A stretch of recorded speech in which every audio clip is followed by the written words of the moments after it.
My first question to you, Chris, is have you ever been here before? I've never been to Comic-Con before, and I feel like this won't be a regular Comic-Con experience. No. Since the Twilight fans are out in force. And I really what I want to do is slip under the radar and geek out for about an hour at the end of the day, which is what I'll do. The problem is, though, you under the radar is right now before your panel. As soon as you have your panel, there may not be any more under the radar. But there's a nefarious plan because they're showing Twilight again this evening. I think that'll suck up all the Twi fans, and they'll be able to kind of mingle amongst my fellow geeks undetected, hopefully.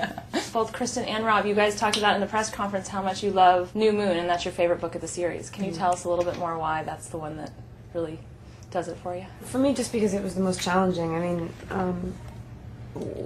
not that they're ever at ease. The relationship is always sort of strained. It was just like sort of the lowest point in the series, and also like at the end of that, it's absolutely the most heightened. I mean, the scene where we sort of forgive each other and get back together. It happens within. I mean, it happens in 10 seconds, and like no talk. We don't even need to talk about it. It was like the one that affected me the most. I hadn't read the book before the idea of doing the film came up. I just love the cast. I think they're very talented young actors. And then when I read the book, you can really see the kind of archetypal longing that it embodies. And having been broken up with so many times in my life, I felt I could really identify with Bella. My sort of opinion of the whole series, the relationship between Edward and Bella, I mean, I always saw it as,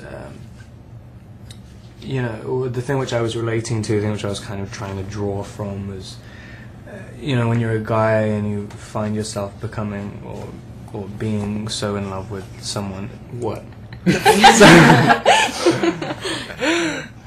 I'm just looking at you on a TV. You're on a roll. I think you should keep going. You had two big issues to deal with. You had one, Jacob transforming into a werewolf.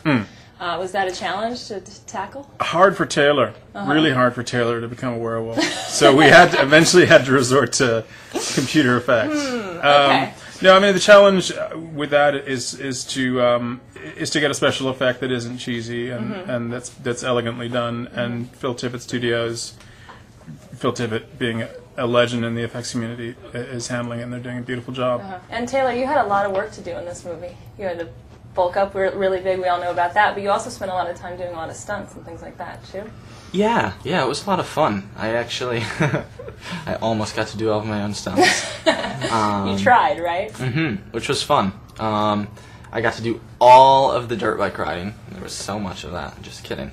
No, but yeah, I got to like practice dirt bike riding and do that. I got to do a few other things.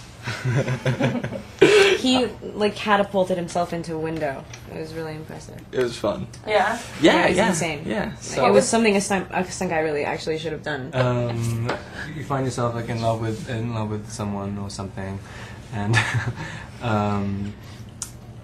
it becomes you start to see too much of yourself. You become too aware of yourself. Shut up.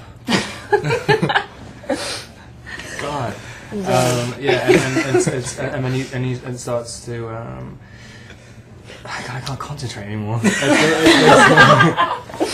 You get so obsessed with the fact that you think you're not good enough because you think you keep elevating the other person higher and higher. Neither of them think they're worthy. But Bella's the one who can like handle her stuff, and Edward is just an idiot. And New Moon is like, it's the only time where in Twilight he can think in these absolute. This is why whenever anyone asks about if we have chemistry with the cars, it's not. Do you know what it is? It's like complete animosity. Yeah, right.